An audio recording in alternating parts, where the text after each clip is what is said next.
2022년 12월 7일 천안광성교회 수요예배 시작하겠습니다. 사랑과 은혜가 풍성하신 아버지 하나님, 12월의 첫 번째 수요예배를 드릴 수 있도록 은혜를 내려주시니 감사합니다. 예수님의 다시 오심을 기다리는 이 대림절 두 번째 주간에 독생자 예수님을 보내주신 하나님의 큰 사랑을 깨닫는 성도들이 되게 하옵소서. 예수 그리스도의 이름으로 기원하옵나이다.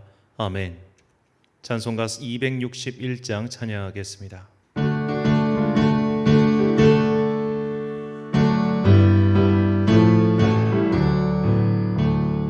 이 세상의 모든 죄를 밝히시는 주의 보혈, 성자 예수 그 귀한 피 찬송하고 찬송하세.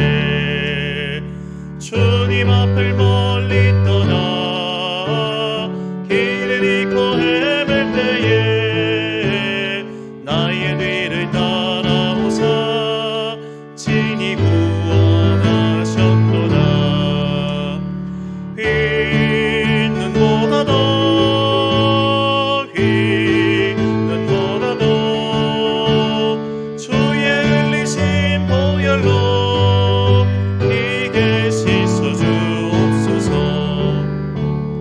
가시관을 쓰셨으니 피로 얼굴 물드셨고 십자가에 못 것도 나를 위해 당하셨네. 말로 형용할 수 없는 구세주의 구속하심, 그 은혜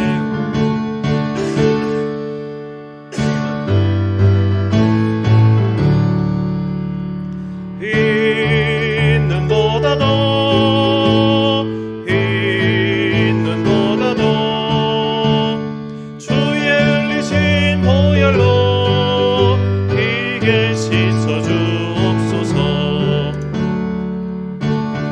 멀리 떠나 바른 길을 저버리고 여러 가지 죄악으로 주홍같이 되었으니 물 같은 것 가지고는 씻을 수가 아주 없네.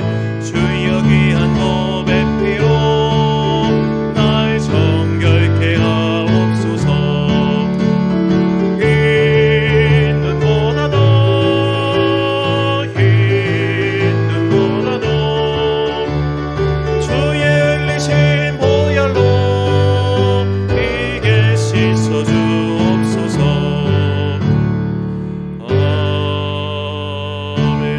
아멘. 예배를 위하여 기도하겠습니다. 사랑과 은혜가 풍성하신 아버지 하나님, 12월의 첫 번째 수요일 예배를 드릴 수 있도록 우리를 은혜의 자리로 초청해 주시니 참으로 감사합니다. 우리가 날마다 조금씩 예수 그리스도를 닮은 영혼으로 변화될 수 있도록 이 시간 성령님께서 우리의 영혼을 주관하여 주시옵소서. 이 험한 세상을 살아가다 보면 우리의 영혼은 자꾸만 이 세상의 죄악으로 인해 물들어질 수밖에 없습니다. 마치 지구의 중력이 우리를 잡아당기고 있듯이 이 죄악 세상의 중력이 우리의 영혼을 비틀리게 하고 있으니 이 시간 예배를 통하여 성령의 은혜로서 이 비틀어진 영혼을 바로잡아 주시옵소서.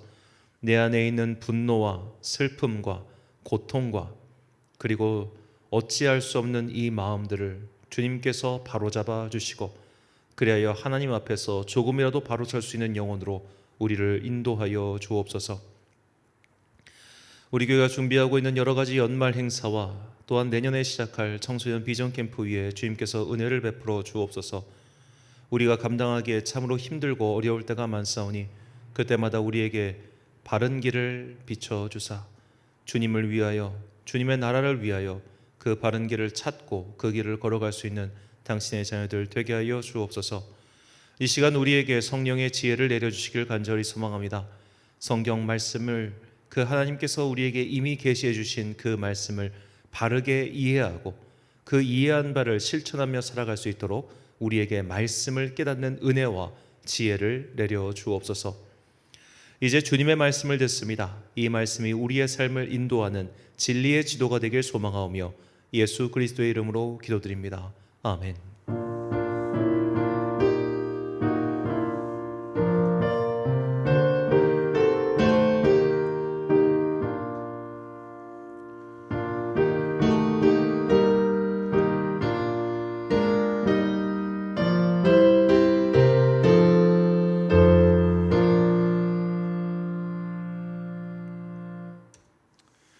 오늘 우리에게 주신 하나님의 말씀 사도행전 21장 4절부터 14절까지의 말씀입니다.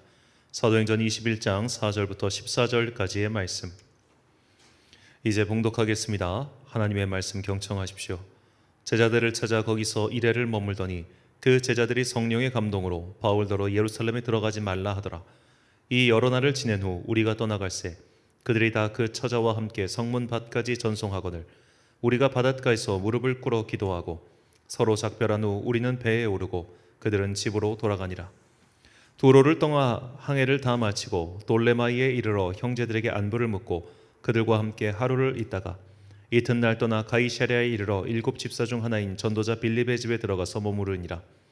그에게 딸 넷이 있으니 처녀로 예언하는 자라. 여러 날 머물러 있더니 아가보라 하는 한 선지자가 유대로부터 내려와 우리에게 와서 바울의 띠를 가져다가 자기 수족을 잡아매고 말하기를 성령이 말씀하시되 예루살렘에서 유대인들이 이같이 띠임자를 결박하여 이방인의 손에 넘겨주리라 하거늘 우리가 그 말을 듣고 그곳 사람들과 더불어 바울에게 예루살렘으로 올라가지 말라 고나니 바울이 대답하되 여러분이 어찌하여 울어 내 마음을 상하게 하느냐.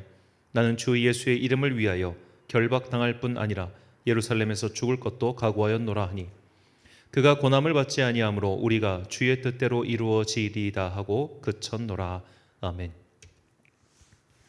성경 단제풀이 65번째 시간 예언인가 신탁인가의 제목으로 하나님의 말씀 선포하겠습니다. 오늘 새벽에 이제 새벽 기도를 시작하려고 하는데 갑자기 화재 경보 알람이 울렸습니다. 이게 왜 울렸나 알아보니까 이제 새벽에 너무 추워가지고 이제 또 수요예배도 있고 하니까 히터를 틀었는데 이 히터의 바람 방향이 위로 향해 있으면서 그 화재 경보기를 얘가 달군 거예요. 그러니까 이 온풍기가. 그래서 이 화재 경보기가 지금 불이 난 줄 알고 얘가 막 왱왱 울리기 시작했습니다. 근데 이걸 뭐 끄는 방법을 제가 몰라가지고 이제 새벽에 뭐 소방서에 전화를 하고 한 좀 그런 일들이 있었는데요. 이 화재 경보 알람이 울렸을 때 이게 왜 울리는지, 어디서 뭐가 잘못됐는지, 그리고 이것을 어떻게 꺼야 되는지 그런 것을 우리가 전문가가 아닌 이상 알기가 어렵지요. 알람의 기능은 어디까지나 경고를 담고 있을 뿐 이 화재의 원인이 어디서부터 온 것인지 또 그것을 어떻게 꺼야 되는지 거기까지는 알려주지 않습니다. 알람은 그저 알람일 뿐이죠. 문득 하나님께서 우리에게 주신다는 그 예언의 말씀이 바로 이와 같다는 생각이 들었습니다. 하나님께서는 우리에게 구체적으로 너는 지금 오늘 몇 시부터 몇 시까지 무엇을 하고 또 내일은 몇 시부터 몇 시까지 무엇을 해야 돼. 앞으로 너에게는 앞으로 2023년, 24년 이때 어떤 일이 일어날 것이고 몇 월 며칠에 어떤 사건이 너에게 벌어질 거야. 이런 것을 알려주시지 않는다는 뜻입니다. 하나님께서 우리에게 예언의 말씀을 주실 때가 분명히 있습니다. 앞날에 어떤 일이 벌어질지를 알려주시는 경우 또한 분명히 있습니다. 그러나 이것은 매우 구체적으로 몇 월 며칠 몇 시 혹은 이것의 원인과 그 이후의 결과까지를 모두 알려주는 그런 신탁과 같은 말씀이 아니라는 뜻입니다. 자, 신탁이란 신 혹은 신적인 존재가 인간에게 자신의 의지와 경고를 전하거나 특정 인간의 운명 등을 예언해 주는 것을 뜻합니다. 우리는 이 신탁과 예언을 구분해야 합니다. 자, 신탁의 말씀은 말 그대로 우리에게 구체적인 행동을 요구합니다. 그리고 성경에는 분명히 신탁과 같은 말씀을 받은 이들이 있죠. 모세와 아브라함 같은 이들입니다.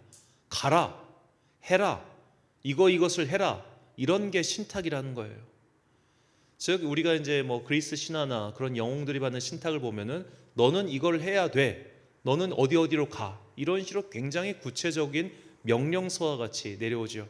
여기에는 고민하고 생각할 이유가 없습니다. 그냥 신적인 존재가 우리에게 전달한 그 명령서대로 행동하면 돼요. 그래서 신탁은 재해석의 여지가 없습니다. 신탁은 그저 내가 그것을 행하면 될 뿐이죠.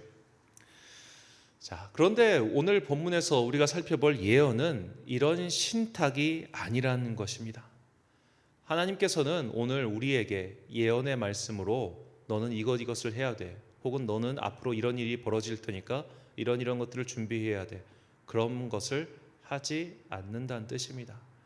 이것은 아직도 요즘 소위 예언 기도를 하거나 혹은 예언 기도를 받는다고 하는 사람들이 꼭 유념해야 할 일입니다.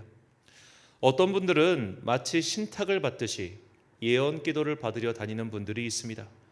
또는 예언 기도를 한다며 자신을 그렇게 밝히는 이들도 있죠. 이런 분들은 마치 신탁을 받아서 전달하는 제사장처럼 하나님께서 당신에게 이런저런 것들을 말씀하셨다, 그러니 당신은 이런저런 것들을 해야 한다는 식으로 말을 하죠. 하지만 하나님께서는 다른 사람의 일을 이렇게 신탁처럼 말씀하시지 않습니다. 하나님은 단지 알람처럼 다른 사람을 통해서도 경고를 하실 수는 있습니다. 경보음이 울리지만 이게 왜 울리는 건지, 어디서 울리는 건지 알 수 없는 것처럼 굉장히 하나님께서 제3자를 통해서 우리에게 어떤 예언적인 경고의 말씀 혹은 예언의 말씀을 하실 때는 구체적인 것을 그 사람에게 얘기해서 전달하게 하시는 게 아니라 굉장히 모호하게 말씀하신다는 겁니다. 일전에도 말씀드렸지만 상담자와 내담자 사이, 이 둘 사이의 은밀한 일을 제3자에게 이야기하는 것은 인간 세상의 상식으로도 해서는 안 될 일입니다. 하나님께서 그렇게 상식 없는 분이시겠습니까? 저에게 일어날 일을 왜 다른 사람에게 이야기하겠습니까? 그러므로 우리가 그런 식의 예언 기도를 받기 위해서 누군가를 찾아가는 것은 굉장히 어리석은 일이며, 또한 내가 소위 예언 기도를 한다고 하면서 다른 사람의 일을 그렇게 함부로 이야기하는 것 또한 지양해야 할 일입니다. 물론 정말로 영적으로 아주 감각이 뛰어나신 분들 중에 그 사람에게 일어날 일에 대해서 받는 분들이 있어요. 그걸 부정하는 것은 아닙니다. 있는데 정말로 하나님과 신실한 교제 속에서 그 예언 기도를 받은 분들은 그 이야기를 함부로 전하지 않는다는 뜻입니다. 오히려 그분을 위해 기도하면 기도했죠. 자, 그래서 이 알람과 같은 예언의 메시지를 받을 때는 이 받는 사람의 해석이 중요합니다. 분명히 하나님께서 어떤 이미지를, 어떤 말씀을 전해주셨는데 그 해석 여부에 따라 전혀 다른 행동 혹은 엉뚱한 행동이 나올 때도 있기 때문입니다. 오늘 본문의 사건들은 바로 똑같은 예언을 받았지만 그 똑같은 받은 예언에 대해 행동이 완전히 갈라진 사람들의 이야기를 보여주고 있습니다. 바울이 이제 마지막 선교 여정을 마치고 최종 목적지인 예루살렘으로 향하는 길이었습니다. 하나님께서는 이미 바울에게 여러 차례 너가 예루살렘에 도착하면 너는 그곳에서 환난을 겪을 것이라 그렇게 말씀하셨습니다. 사도행전 20장 22절과 23절 말씀입니다. 보라, 이제 나는 성령에 매여 예루살렘으로 가는데 거기서 무슨 일을 당할지 알지 못하노라. 오직 성령이 각 성에서 내게 증언하여 결박과 환난이 나를 기다린다 하시나. 아멘. 자, 바울은 이미 이렇게 하나님의 예언을 받았죠. 하나님께서 앞으로 그에게 일어날 일에 대해서 말씀하셨습니다. 너는 환난을 당할 거야. 딱 여기까지만 말씀하셨습니다. 네가 앞으로 감옥에 갈 거야. 너는 그 감옥에서 2년 이상 있을 거야. 그리고 재판을 받아서 로마로 압송될 거야. 이런 식의 말씀을 하지 않으시고 단지 너는 예루살렘에 가면 고난을 당할 거야 라고만 하셨습니다. 자, 그 고난에 대한 예언의 말씀을 받은 바울의 행동은 그럼에도 불구하고 나는 예루살렘에 가야 해 였어요. 어째서 바울은 그럼에도 불구하고 예루살렘에 가야 했을까요? 바로 그가 이 이방인 지역, 즉 지중해 연안에 세워졌던 이방인들 교회에서 모은 그 구제의 연보, 이것을 예루살렘에 전달할 책임이 있었기 때문입니다.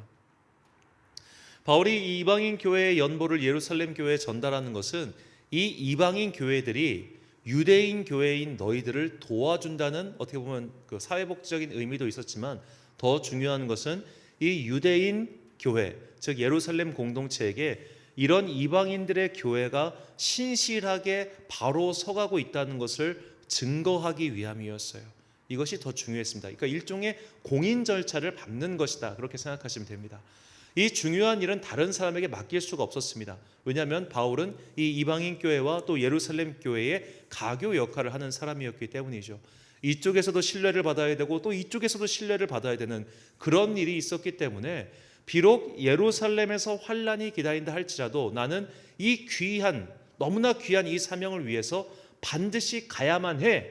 이것이 바울의 사명이었고, 바울은 그래서 하나님의 똑같은 경고를 받았음에도 불구하고 예루살렘 행을 결정합니다. 그런데 이 바울이 받았던 이 동일한 예언의 말씀을 예루살렘 그 북쪽 가이사랴에 있는 제자들, 즉 그리스도인들도 똑같이 받지요. 본문 4절 말씀입니다. 제자들을 찾아 거기서 이레를 머물더니 그 제자들이 성령의 감동으로 바울더러 예루살렘에 들어가지 말라 하더라. 아멘. 자, 하나님께서 다른 그리스도인들에게도 바울이 봤던 환상과 같은 예언을 동일하게 알려주셨습니다. 바울이 예루살렘에 가면 그는 고난을 당할 거야 라는 예언이었죠. 그런데 그 예언을 받은 다른 형제들, 다른 그리스도인들은 바울을 만류합니다. 똑같은 예언을 받았지만 바울은 예루살렘으로 가기를 결정했는데 또 다른 사람들은 가서는 안 된다는 결정을 내린 거예요. 동일한 예언을 받았는데 그 둘의 해석이 갈라진 겁니다. 이 일은 오늘 본문에서 다시 한번 반복됩니다. 아가보라는 예언자가 나타나 역시 그 또한 같은 예언을 받죠. 바울이 결박을 당할 것이다. 그 아가보의 예언을 들은 또 다른 바울과 동행하는 제자들도 바울을 다시 만류하기 시작합니다. 본문 10절부터 12절까지 말씀입니다.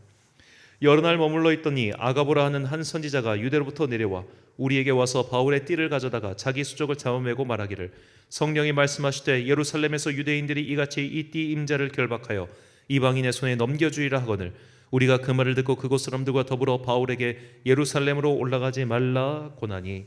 아멘. 자, 아가보라고 하는 예언자는 사도행전에서 다시 한번 등장하지만 그 이전에 그 예루살렘에 큰 흉년이 있을 것이다, 이것을 예언한 선지자였죠. 자, 그 선지자가 앞으로 바울에게 일어날 일을 예언합니다. 그가 받았던 그것을 그대로 바울에게 전달하죠. 그런데 그 예언을 들은 사람들의 해석이 또 바울과 갈리는 겁니다. 바울은 나는 그래도 갈 거야, 이미 다 알려주셨어. 그런데 다른 사람들은 가지 마라, 왜 가냐, 말리는 것이죠. 똑같은 예언을 받았지만 그 해석이 갈리는 것, 이것이 예언을 대하는 우리의 바른 태도입니다. 즉 예언은 그 예언을 받는가 안 받는가의 여부보다 더 중요한, 즉 바른 해석이 필요하다는 겁니다.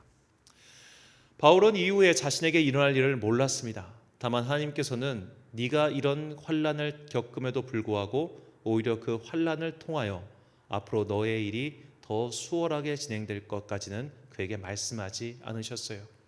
바울은 예루살렘에서 붙잡혔고 연금 상태에 처하게 됩니다.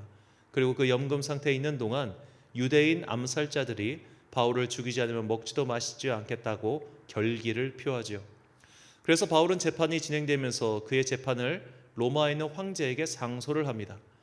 사실 베스토 총독이 말을 했지만 이 정도의 사안은 로마 황제에게 그 상소를 올릴 만한 사항이 아니었어요. 그냥 총독 권한으로 야 이거는 혐의 없음 무혐의 끝날 수 있는 사안이었는데 바울은 굳이 그것을 황제에게 자신의 권리를 사용해서 상소를 하죠. 바울이 그렇게 한 이유는 로마까지 가는 길을 오히려 더 안전하게 만들기 위함이었습니다. 그리고 그런 공식 절차를 밟아야 그가 로마의 중심부로 갈 수 있었기 때문이기도 하죠. 왜냐하면 당시 로마는 유대인 추방령이 내려져 있었기 때문입니다. 이런저런 일, 즉 바울은 이런 환난을 오히려 도구 삼아 앞으로 그에게 그가 목표로 했던 로마의 선교의 길을 열게 된 것이죠. 그런데 하나님은 이런 모든 것들을 바울에게 알려주지 않으셨어요. 단지 환난이 있을 것이다 라고만 알려주셨습니다. 이 환난을 바라보는 바울의 해석이 다른 사람들과 달랐기 때문에 바울은 다른 길을 선택했던 것이고 결과적으로 그 선택은 매우 옳은 선택이 되었지요. 바울이 이렇게 거침없이 환난이 기다리고 있지만 예루살렘행을 택할 수 있었던 것은 그가 하나님과 바른 관계를 맺고 있었기 때문입니다. 하나님, 그가 여러 차례 말씀했지만 하나님께서 우리에게 환난을 주시는 이유는 우리를 벌하시거나 우리를 혹은 혼내시기 위함이 아니라 오히려 이것을 통해서 우리를 연단시키시고 하나님의 크고 놀라운 일을 이루기 위함이다. 바울은 이 하나님의 마음을 알고 있었기 때문에 하나님께서 예언의 말씀을 주셨을 때 그것을 바르게 해석할 수 있었던 것이죠. 이것이 오늘 우리가 배워야 하는 예언 해석의 바른 자세입니다.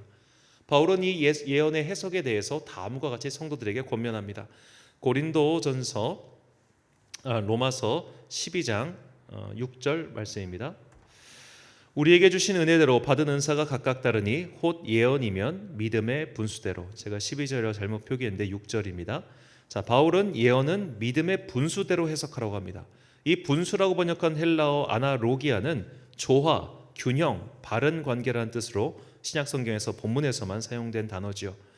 즉 예언은 하나님의 뜻과 조화롭게 해석해야 하며 그 해석은 하나님과 바른 관계 속에서 이루어져야 한다는 뜻입니다. 죄송합니다.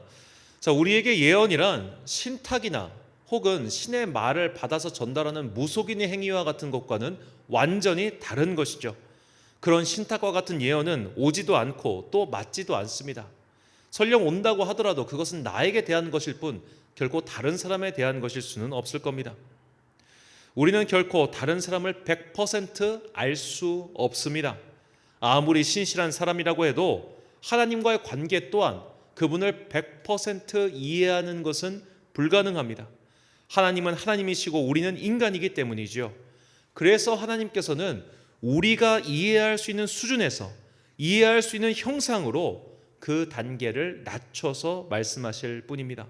그래서 우리가 오늘 이 땅에서 육신을 받은 육신의 상태에서 받는 예언은 그 해석에 분명한 한계가 있을 수밖에 없다는 것이죠. 고린도전서 13장 9절 말씀입니다. 우리는 부분적으로 알고 부분적으로 예언하니. 이미 설명했죠. 우리는 다 알 수 없어 라고 말입니다. 하나님께서 미래에 일어날 일을 우리에게 다 구체적으로 꼼꼼하게 알려주시지 않습니다. 자, 예를 들어 우리가 미래에 어떤 일이 벌어질지를 하나님께서 환상으로 보여주셨다 한들 우리가 그것을 제대로 해석할 능력이 있을까요? 예전에 방영했던 그 도깨비라는 드라마가 있는데 그 드라마에 굉장히 재미있는 장면이 있어요.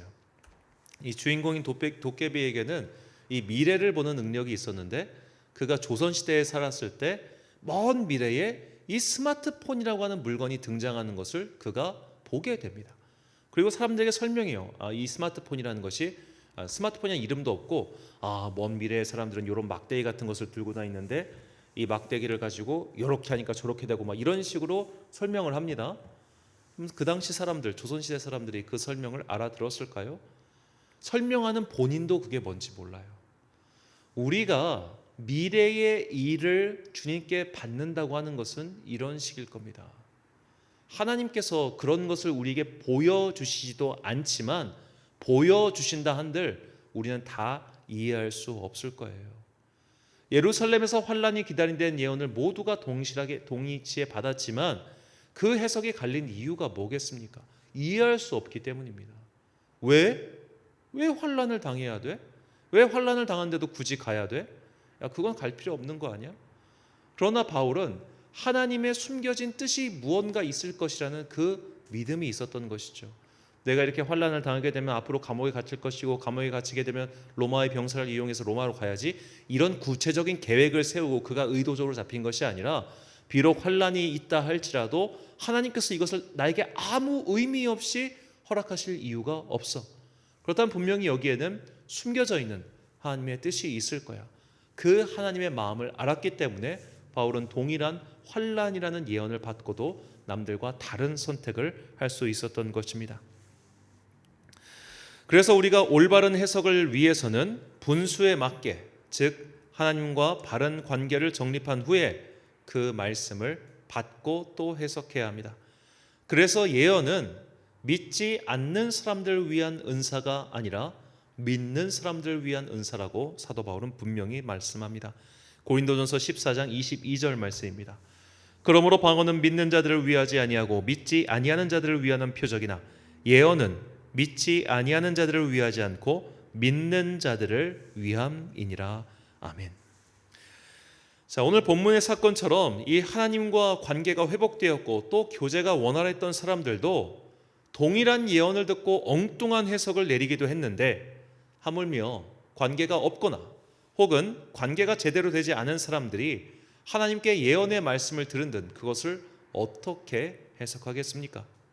그래서 예언을 받거나 혹은 예언을 하는 것보다 중요한 것은 지금 내가 하나님과의 관계가 제대로 조화롭게 균형 있게 설정되어 있는가, 이것부터 점검해야 합니다. 히브리어로 예언자는 나비루입니다. 이것은 보다라는 뜻의 히브리어 나바에서 왔어요. 예언자는 보는 사람입니다. 그런데 앞서 설명드린 이 도깨비라는 드라마의 에피소드처럼 내가 아무리 봐도 그것을 제대로 해석할 수 있는 능력이 없으면, 하나님과의 관계가 바르게 정립되어 있지 않으면 아무 쓸모가 없습니다. 그래서 고대 히브리의 예언자들은 하나님께 이 미래에 대한 예언의 말씀을 받는 것보다 하나님의 마음을 아는 것을 더 중요하게 생각했습니다. 20세기 위대한 구약학자이자 랍비인 아브라함 헤셀은 이것을 하나님의 파토스라 불렀습니다. 그리고 예언자들은 이 하나님의 감정, 이 하나님의 파토스를 누구보다도 잘 알고 그 파토스에 감화된 사람들이라고 이야기했죠. 그들은 이 하나님의 감정, 이 감정에 완전히 지배당하고 또 그 감정을 너무나 잘 아는 사람들이었기 때문에 나의 감정보다 하나님의 뜻을 더 우선시했어요. 호세아처럼 같이 살고 싶지 않은 사람과 함께 살았으며, 예레미야처럼 이 말씀을 전할 때마다 핍박이 다가왔지만 그것을 오히려 내가 하나님의 뜻에 순종하지 않으면 오히려 내가 죽을 것 같아서 그래서 순종하는 그런 일들도 벌어졌습니다. 이 예레미야 예언자의 정말 절절한 마음을 담은 고백이 예레미야 20장 9절 말씀이죠. 내가 다시는 여호와를 선포하지 아니하며 그의 이름으로 말하지 아니하리라 하면 나의 마음이 불붙는 것 같아서 골수에 사무치니 답답하여 견딜 수 없나이다. 아멘. 이 히브리 예언자들은 하나님의 마음을 알았습니다. 아니, 그 마음에 압도당했습니다. 그래서 그 말씀을 전하지 않고는 견딜 수가 없었지요. 이렇게 하나님의 마음에 압도당할 때, 그분의 마음이 너무나 절절하게 느껴질 때, 우리는 바울처럼 환난이라는 명확한 신호가 온다고 해도 그것을 잘못 해석하는 우를 범하지 않고 용기 있게 나아갈 바를 나갈 수 있게 되는 것입니다. 그러므로 미래의 일을 알거나 혹은 하나님의 명확한 어떤 비전과 메시지를 받는 것보다 더 중요한 것은 지금 내가 하나님과 올바른 관계가 정립되어 있는가, 바로 이 여부입니다. 그래서 한자어로 예언은 미리 앞날의 일을 예어준다는 그 예언이 아닙니다. 한자 성경에서 예언은 앞날을 알려준다 할 때 이 미리 예자를 쓰지 않고 맡기다, 참여하다는 예자를 사용합니다. 즉 예언은 말씀을 맡는 거예요. 하나님께서 말씀을 맡기셨습니다. 그 말씀의 해석을 우리에게 맡기셨습니다. 예언자는 신탁을 받아서 전달하는 자가 아니라 하나님의 뜻에 따라 하나님의 말씀을 시대의 언어와 상황에 맞게 해석하여 전달하는 자입니다. 우리는 이 예언자의 직분으로 부르심을 받은 그리스도인이라는 것을 잊지 마십시오. 모든 성도, 저와 같은 직분자만 예언자의 사명을 받은 것이 아니라 모든 성도가 하나님의 말씀인 성경을 읽고 그 성경을 자신에게 맞게 해석할 수 있는 그런 어떻게 보면 소임이 다 주어졌다는 겁니다. 그런데 바르게 해석하기 위해서는 그분의 마음을 잘 알아야 된다는 거예요. 그러므로 기도하고 하나님과의 바른 관계를 잘 정립해놔야 우리는 기록되어 있는 성경조차 잘못 해석하는 괴이하게 해석하는 그런 우열을 범하지 않을 수 있다는 겁니다. 우리는 예언의 말씀을 신탁처럼 받아서는 안 됩니다. 또는 그런 신탁을 받기 위한 불순한 의도로 누군가를 찾아갈 필요도 없고 또 그런 목적으로 기도할 필요도 없습니다. 그래서 베드로 사도는 이 예언이라고 하는 직분에 대해서 다음과 같이 말합니다. 베드로후서 1장 20절과 21절 말씀 함께 읽겠습니다. 먼저 알 것은 성경의 모든 예언은 사사로이 풀 것이 아니니 예언은 언제든지 사람의 뜻으로 낸 것이 아니요 오직 성령의 감동하심을 받은 사람들이 하나님께 받아 말한 것임이라. 아멘. 예언은 내 마음대로 하는 것이 아닙니다. 또는 신탁을 받아서 기계적으로 전달하는 것도 아닙니다. 하나님의 파토스, 하나님의 마음을 깨달은 자들이 그분과의 인격적인 관계, 그분과의 바른 관계를 바탕으로 사랑으로 전하는 것, 그것이 예언임을 결코 잊지 마십시오. 사랑하는 천안광성교회 성도 여러분, 그리고 이 예배를 함께 드리고 계신 귀한 주님의 자녀 여러분, 마치 무당을 찾아가듯 신탁을 받으려는 듯 예언 기도를 받으려고 하는 자들이 있습니다. 그런 것은 다 어리석은 일입니다. 내가 하나님께 무언가를 받았는데 그것을 해석할 능력이 없어 다른 이에게 조언을 구하는 것은 당연히 권장할 만한 일이죠. 그러나 내가 다른 이를 찾아가 나를 위해 신탁을 내려달라고 하는 것은 무당을 찾아가는 것과 진배 없는 행위입니다. 또는 그런 은사를 구하는 것도 어리석은 일입니다. 소위 기도 좀 한다고 하면서 다른 이에게 벌어질 일에 대해 예언을 한다고 하는 그런 말들에 현혹되지 마십시오. 우리는 하나님의 자녀이며 또 우리에게 필요한 것은 우리가 기도하며 구하면 될 일입니다. 하나님께서는 우리에게 신탁을 내리시는 것이 아니라 이미 기록한 하나님의 말씀을 통해 우리가 바른 길을 택하길 원하십니다. 이미 예수 그리스도를 통하여 지혜와 생명의 길을 다 알려주셨습니다. 기록된 예언의 말씀인 성경을 읽고 그 성경을 통하여 보여주고 계신 그 하나님의 마음을 깨달으시기 바랍니다. 그 마음을 더욱 생경하게 느낄 수 있도록 또한 성령의 은혜를 항상 구하십시오. 그래야 우리는 다른 이들의 허망한 소리 따위에 흔들리지 않고 주님께서 맡겨주신 이 말씀의 사명을 바르게 감당하는 각각 예언자들이 될 수 있습니다. 우리에게 주신 이 귀한 예언의 사명을 잘 감당하는 하나님의 자녀들이 되시길 예수님의 이름으로 축원합니다. 기도하겠습니다. 사랑과 은혜가 풍성하신 아버지 하나님, 주님께서 우리에게 영광스러운 직분, 예언자의 직분을 주셨습니다. 각 사람에게 말씀하시고 또 각 사람에게 그 말씀을 바르게 해석할 수 있는 권리 또한 허락해 주셨습니다. 그러니 주님, 우리가 우리 각자에게 말씀하시는 그 하나님의 말씀을 바르게 해석하고 또 바르게 행동하기 위하여 우리에게 하나님의 마음을 알 수 있도록 성령 충만의 은혜를 내려 주옵소서.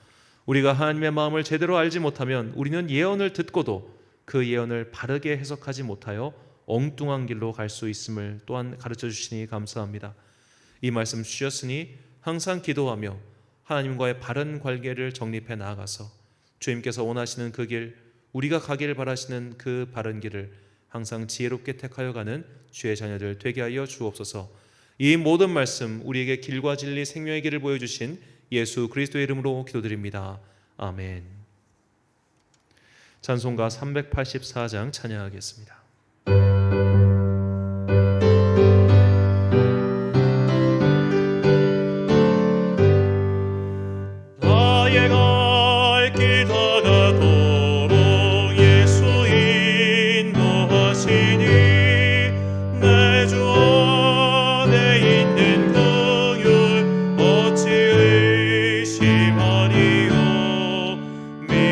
믿음으로 사는 자는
방금 방송 장비 문제가 생겨가지고 소리가 입력되지 않은 점 양해 부탁드립니다.